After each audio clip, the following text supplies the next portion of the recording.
청구업지는 수리 수리마 수리 수수리 사바하 수리 수리 마하수리 수수리 사바하 수리 수리마 수리 수수리 사바하 오방내 아니 제신지는 나무 사만다 못다네 오홈도로도로 진미 사바하 나무 삼만다 못다나무 도로로로 진미 사바하 나무 삼만다 못다나무 도로로로 진미 사바하 객경계 무상심심 미묘법 백천만금난조 아금문견득수지 헌해열의 진실의계 법장기는 오마다네 마라다오 마라나 마라다오 마라나 마라다 대방방불화엄경 영수보살 약창계나무 화장세계 위로자나 진법신 현재설법노사나 서가모니 제열의 과거 현재 미래세 시방일체 제대성 근본화엄 전법륜 해인삼매세력군 고연보살 최대중 직궁강신 신중신 족행신중 도량신 주성신중 주지신 주산신중 주림신 주약신중 주가신 주화신중 주예신 주수신중 주화신 주풍신중 주공신 주방신중 주야신 주주신중 아수라 카루라왕 빛나라 마우라가 야차왕 최대용왕 구반다 군달마왕 을천자 일천자는 도리천 야마천왕 요솔천 아락천왕 하와천 대범천왕 광음천 현정천왕 광과천 대자제왕 물가설 포연 문수대보살 법회공덕 금강장 금강장급 금강의 광염당급 수미당 대덕수는 사비자 급여비고 백악등 우바 세장 우바이 선제 동자 동남녀 시수무량 불가설 선제 동자 선지식 문수사리 최재희 더군해운 선주승 미가 해탈여해당 시사비목구사선 순열바라자 행여 승전자재 주동자 구조구관응기사 법보계장 여보한 무렴 초강대광왕 부동우바 변명매 우바라 장자인 반시라 선무상승 사자 민신 다수밀 기실지라고 사인 관자재전 여정치 대천안주 수지신 마산마연 주야신 고덕경강 주야신 심옥관찰 중생신 포구중생 요덕신 적정음의 주야신 수호일체 주야신 제부수가 주야신 대원정진 육구호묘덕 원만구반여 마야부인 천주강 견우등등 충예가 현승경고 해탈장묘월 장자무승군 최적정 하라문자 덕생동자유덕녀 미륵보살 문수등 부연보살 미진정 어차법회 운진내 상수 피로 수화장엄 대법륜 시방 허공제 세계 역구유시 상설법 6664 급여 3일 11일 역구일 세주묘엄열의 상부연 삼매세계선 화장 세계노사나 열애명호 사성제 광명각 군문명품 청행연수 수미정 수미정상계참품 보살십주범행품 발신공동 명법품 불승야마 정궁품 야마 정궁계참품 집행품여 무진장 물승 소솔 정궁품 도솔 정궁 대참품 십회양급 십지품 십정 십통 십인품 아승지품 여수량 보살 부처불보사 열애 십신상례품 열애 수호 공덕품 보현행품 열애 출이세간품 육덕품 20만개 송경 39품 원만겨 풍성차경 신수지 초발 심시변정각 안자 여시국토의 신명비로자나부 나무 태방 강불 화엄경 실처구의 제불제존 보살마살 제요 부처님의 경계 어떻게 부처님의 경계를 알아야 하는가 모든 세간의 경계가 무한하듯이 부처님의 경계도 무한하고 과거 현재 미래의 경계가 무한하듯이 부처님의 경계도 무한하다 마땅히 마음의 경계가 부처님의 경계임을 알아야 하니 마음의 경계가 무한하고 끝없고 얽매임도 벗어남도 없는 것 같이 부처님의 경계도 마찬가지임을 알아야 한다. 왜냐하면 있는 그대로 사유 분별함으로써 있는 그대로 무한히 나타나기 때문이다. 마치 큰 용왕이 마음 여하에 따라 비를 내리지만 그 비는 안팎에서 나오는 것이 아니듯이 부처님의 경계도 마찬가지로 분별을 따라서 그대로 무한히 시방에 나타나지만 나온 곳이 없다. 그때 후연보살께서 이 뜻을 거듭 밝히고자 개성으로 설하셨다. 바다에 진지한 무한하며 중생과 대지 또한 그러하니 물의 성품 한맛으로 같아 차별 없으나 그 가운데 생성되는 것은 이익을 봄이 각각이네 제육 부처님의 행 어떻게 부처님의 행을 알아야 하는가 보살은 마땅히 막힘없는 행위 부처님의 행임을 알아야 하며 지연의 행위 부처님의 행임을 알아야 한다. 마치 법계는 무한함도 무한하지 않음도 아니니 형상이 없는 때문이듯 부처님의 행도 마찬가지로 무한함도 무한하지 않음도 아니니 형상이 없기 때문이다. 마치 세가 100년을 지나도록 허공을 알아도 이미 지난 곳이나 지나지 못한 곳이나 다 헤아릴 수 없으니 허공계가 끝이 없기 때문이듯 부처님의 행도 마찬가지로 누군가 백천은 나유타 겁을 지내도록 분별하여 연설했다 하여도 이미 설한 것이나 설하지 않은 것이나 헤아릴 수 없으니 부처님의 행이 끝이 없기 때문이다.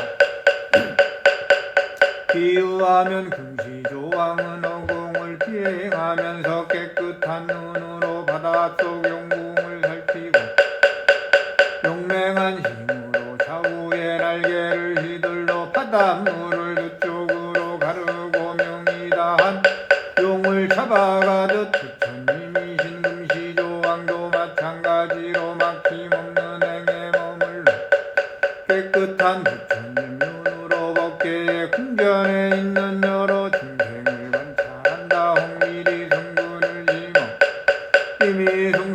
하였으면 부처님께서 용맹한 신력을 떨치어 시와 간의 두 날개로 생사의 바닷물을 둘로 가르고 들어다가 불법 가운데 두어 온갖 망상과 실없는 말을 끊어버리고 부처님의 분별함이 없고 막힘없는 행에 안주하게 한다.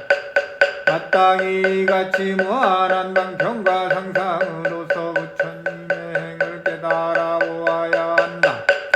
이때 보현보살께서 이 뜻을 거듭 밝히고자 개성으로 말씀하셨다.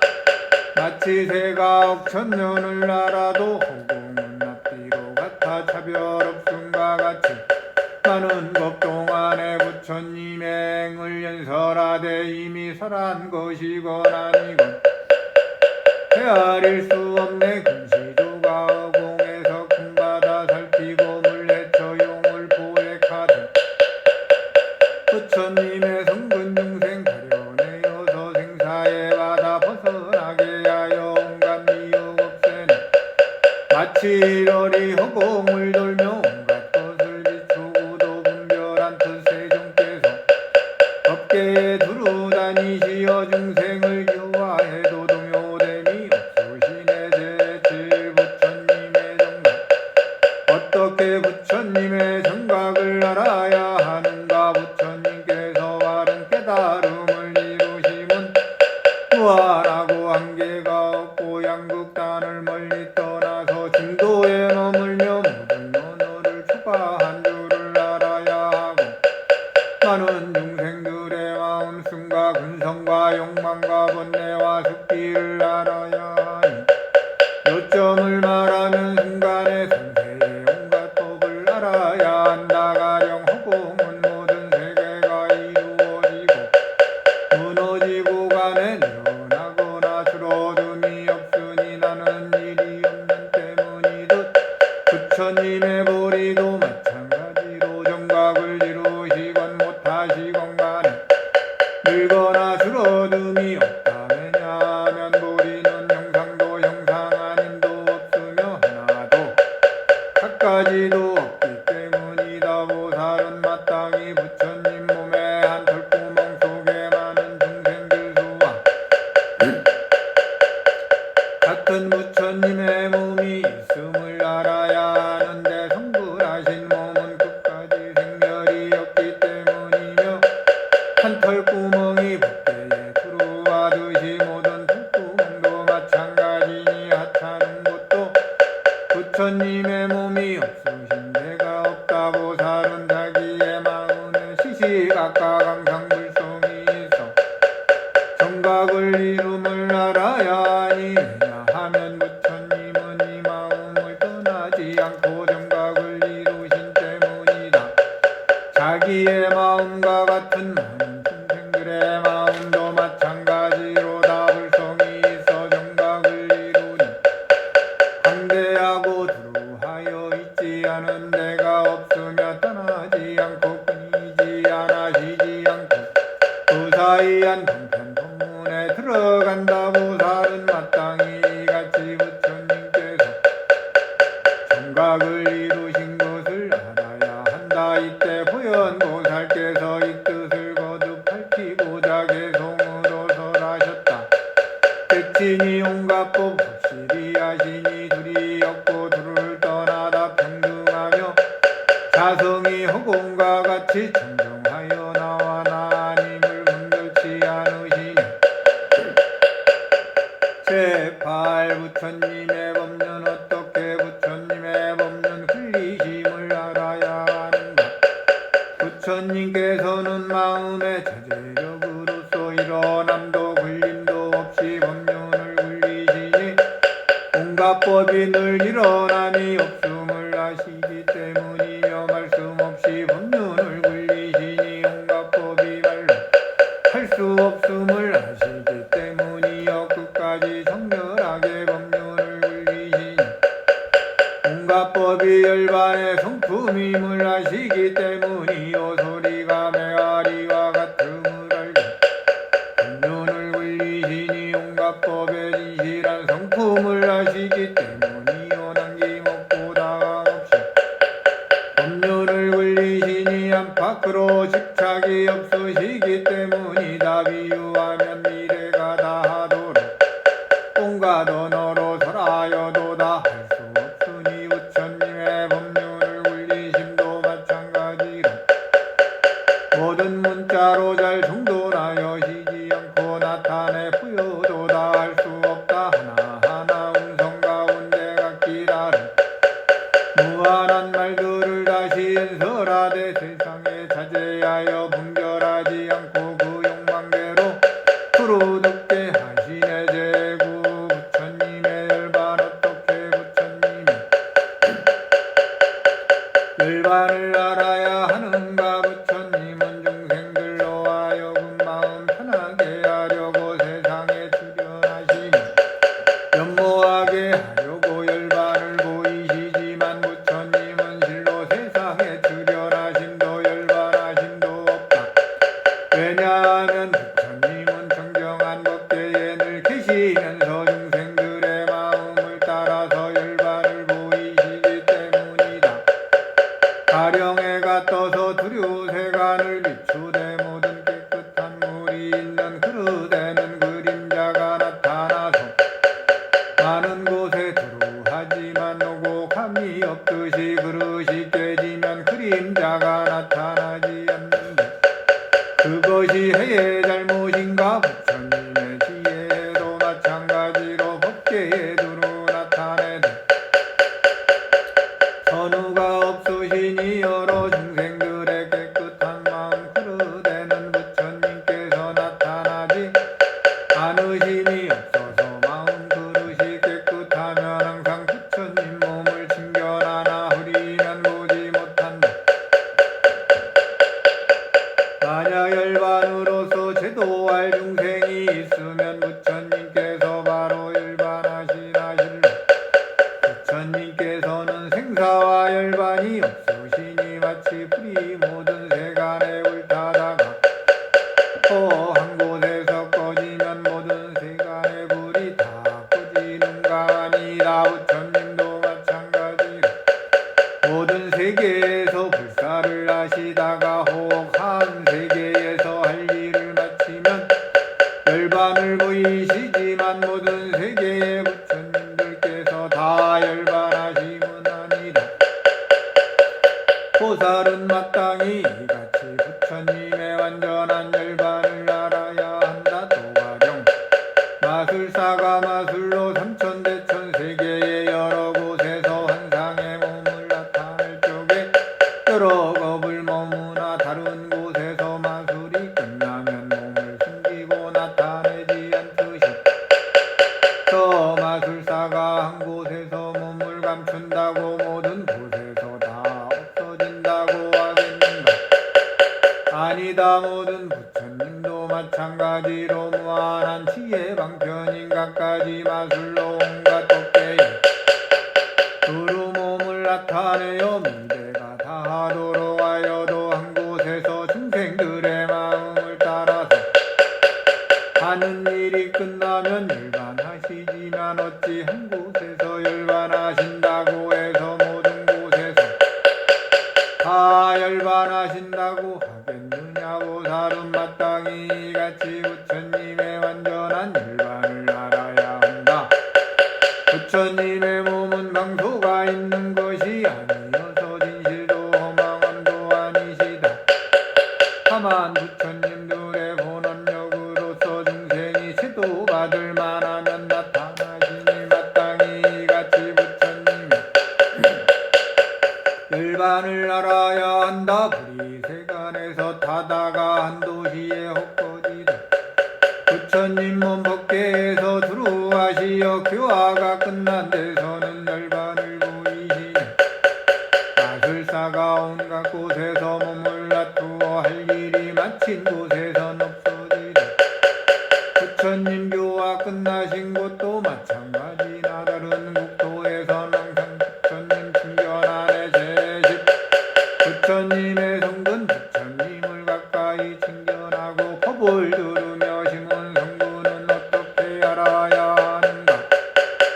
마땅히 부처님 처소에서 친견하고 하고 법을 들으며 심은 성근이다 헛되지 않은 줄 알아야 한다. 가령 장구가 건강을 조금만 삼켜도 끝나에 소화되지 않고 몸을 뚫고서 밖에 나오는데 건강은 육신의 더러움에 함께 섞이지 않기 때문이듯이 부처님께서 조그만 성근을 심은 것도 마찬가지여서 온갖 함이 있는 행과 번뇌의 몸을 통과하여 함이 없는 가장 높은 지혜이더니 왜냐하면 이 작은 성근은 함이 있는 온갖 행의 번뇌와 함께 머물지 않기 때문이다. 가령 마른 풀을 수미산처럼 쌓았더라도 거기다 겨자씨만한 불을 던지면 전소되고 많이 불이 능히 태우기 때문이듯 부처님께 조그만 성근을 심은 것도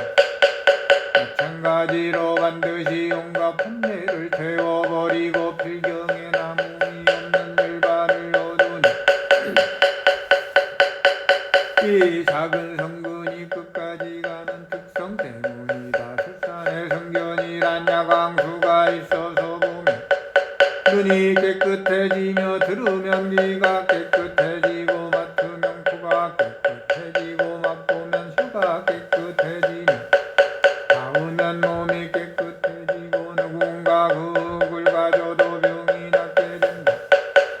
부처님의 위 없는 세상의 의학도 마찬가지로 많은 중생을 이롭게 하니 누군가 부처님의 몸을 보면 눈이 깨끗해지고 명호를 들으면 귀가 깨끗해지며 귀의 향기를 맡으면 코가 깨끗해지고 불법을 맛보면 혀가 깨끗해지며 큰 혀를 갖추고 말하는 법을 알고 부처님의 광명에 닿으면 몸이 깨끗하여 마침내 위 없는 법신을 얻으며 부처님을 생각하는 이는 용불선매가 청정하여진다. 혹 부처님께서 지나가신 땅이나 탑에 공양하더라도 또한 성분을 갖추어서 온갖 번뇌와 근심을 없애고 성현의 즐거움을 얻으며 누군가 부처님을 친견하거나 듣고 업장이 두터워 피 믿지 못하더라도 또한 성근을 심게 되니 헛되지 않을 것이요 마침내 열반에 드니 보살이 마땅히 이같이 부처님 처소에서 친견하고 법을 들으면 그 성근으로 온갖 악한 법을 여의고 선한 법을 갖추리라. 이 법문은 부처님께서 다른 중생에게는 설하지 않으시고 오직 대승을 실천하는 보살에게 설하시며 부사의한 수레를 타는 보살에게 설하심으로 나머지 중생들의 손에는 들어가지 않으나 오직 보살마살만은 제외한다. 가령 전륜왕이 가지고 있는 7가지 보배로 말미암아 전륜왕임을 나타내고 이는 다른 중생들의 손에는 들어가지 않으나 오직 첫째 부인의 소생인 태자로서 성왕의 모습을 갖춘 이는 제외할 것이다. 만약 전륜왕이 이런 태자로서 많은 덕을 갖춘 자가 없으면 왕이 명이 마친 뒤 7보배는 7일간 다 없어지며 이 경의 보물도 마찬가지로 다른 중생들의 손에 들어가지 않으나 오직 부처님의 친자로 불가에 나서 부처님의 모습과 성분을 심은 이는 제외할 것이다. 만약 이 같은 부처님의 친자가 없으면 이런 법문이 오래지 않아 없어지니 왜냐하면 이승은 이 경을 듣지도 못하고 두나물며 수지 독송하고 분별 해석함이겠는가. 오직 보살만이 능히 이같이 할 수 있으므로 보살이 이 법문을 듣고는 크게 환희하고 존중심으로 공경히 받들면 최상의 깨달음을 빨리 얻게 된다. 보살들이 설사 무한한 백천 나유타겁의 육파 포리 문법을 수습하였다고 하자. 그래도 만일 열애의 부사의 안대위덕 법문을 듣지 못하였거나 듣고도 믿어 알지 못하며 따르지 않고 듣지 못한다면 진실한 보살이라 하지 못하니 불가에 태어나지 못한다. 이 부처님은 무한히 부사이하고 막힘없는 지혜의 법문을 듣고 나서는 믿고 이해하여 따라서 깨쳐들면 이 사람은 불가에 나서 모든 부처님의 경계를 따르고 온갖 보살법을 갖추리라. 온갖 것을 아는 지혜의 경계에 안주하고 온갖 세간법을 벗어나며 모든 부처님의 행을 내고 스승에 의하지 않는 법에 머물러 부처님의 막힘없는 경계에 깊이 들어가리라. 보살이 법을 들으면 능히 평등한 지혜로 무한한 법을 알고 정직한 마음으로 온갖 분별을 떠나며 훌륭히 뛰어난 욕구로 부처님을 친견하고 의지를 움직임으로 평등한 허공계에 들며 자제한 생각으로 끝없는 법계에 행한다. 지혜의 힘으로 온갖 공덕을 갖추고 버리심으로 모든 시방의 그물에 들어가며 크게 관찰함으로 상세 부처님들의 동일한 재성을 안다. 성분을 회양하는 지혜로 이 같은 법에 두루를 대들지 않으면서 들며 한 법에도 반연하지 않고 늘 한 법으로서 온갖 법을 관찰하니 보살이 같은 공덕을 이루고는 조그만 공으로도 스승없이 자연히 지혜를 얻는다. 그때 보현보살께서 이 뜻을 거듭 표고자 개성으로 설하셨다. 마치 누군가 적은 금강을 삼켜도 끝내 소화되지 않고 나오는 것 같이 부처님께 공양하는 것 공덕도 미혹 공포 금강시에 이르리. 마른 풀이 수미상같이 쌓여도 겨자만한 불로 다 태우듯 부처님의 공양한 적은 공덕도 반드시 번뇌를 끊어 열반에 이르리. 설산에 성견이란 약이 있어서 보고 듣고 맡으면 병이 소멸되니 누군가 부처님 친견하거나 들으면 수승 공덕 얻어 부처님 지혜에 이르되 이같이 비밀하고 매우 깊은 백천만겁에도 듣기 어려운